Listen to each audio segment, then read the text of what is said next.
In the second part of our tutorial on using the MBIR software for Brightfield, we're going to look at some of the advanced settings that the software provides. So we'll begin with uh, looking at the data. So by default, it loads up and scales it in some way. So if you want to adjust the scaling of the display, hit advanced controls and look at the minimum and maximum. So the minimum is the value corresponding to black and the maximum is the value corresponding to white on the displayed image. So if you want to, for example, decrease it, you can see that the region became a little darker. So it has the relevant effect.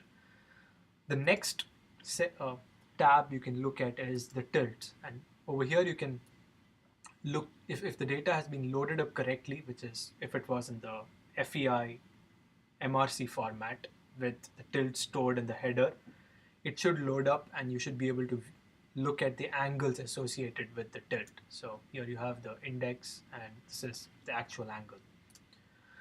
So we'll now start looking at each one of these advanced settings, starting with the final resolution multiple. So this is the size of the reconstructed voxels relative to the size of the detector pixel. So the size of the detector pixel is once again expected to be in the header, and the reconstructions are done by default at the resolution at which the data was collected. But if you want, you can make it coarser. So if I make it, for example, 2 times, then it means that the reconstructed voxels are 2 times the pixel sizes of the detector. And I actually have done, I had set it at 2 and done a single slice reconstruction in an aluminum region, and so that affects the resolution of the reconstruction. So that's what final resolution multiple is.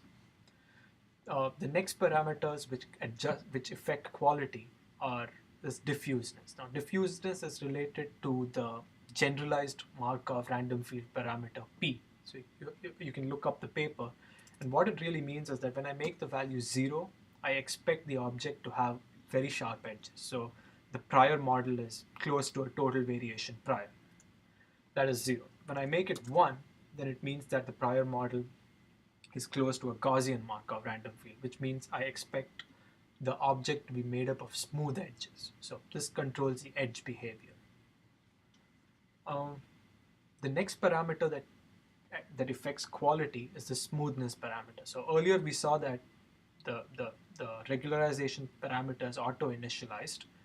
Now, if you feel that the reconstructions are looking very smooth, you can try and decrease. So the default value of smoothness was 1. You can try making it 1/2 or maybe 1/10, and then repeat the reconstruction. On the other hand, if the default value of 1 gives you a very noisy reconstruction, then you can try increasing the smoothness to 2 and repeating the reconstruction. So basically we're looking at kind of dynamic ranges from about 0.1 to say 10.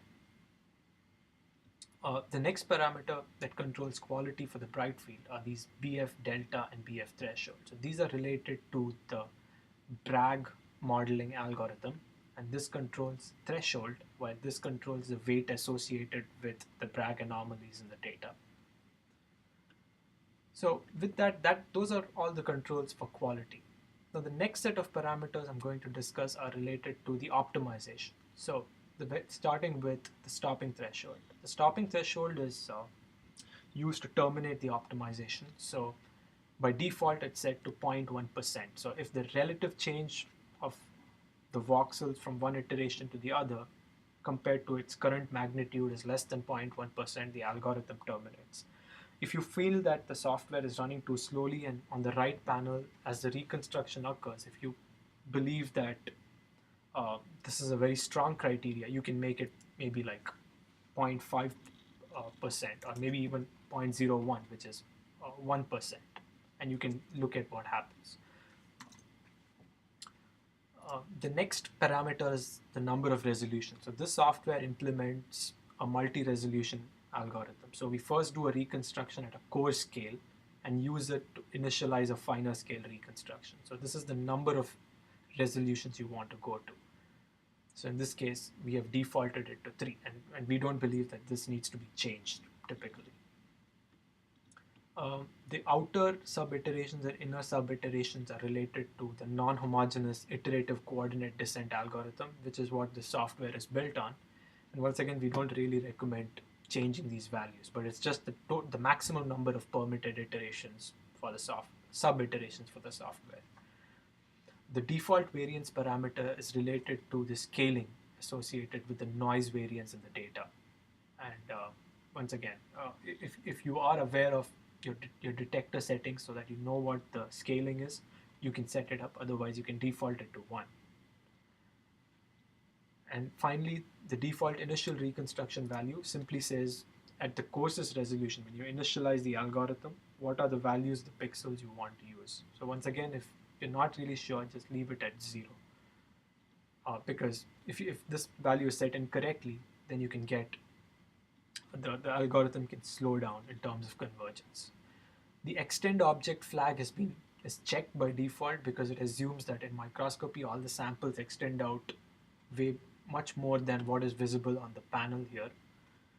So in practice, what we really do is we reconstruct a much larger volume than what is visible here, and then we crop it down. And finally, delete temporary files. We keep it checked. It just deletes all the intermediate iteration results.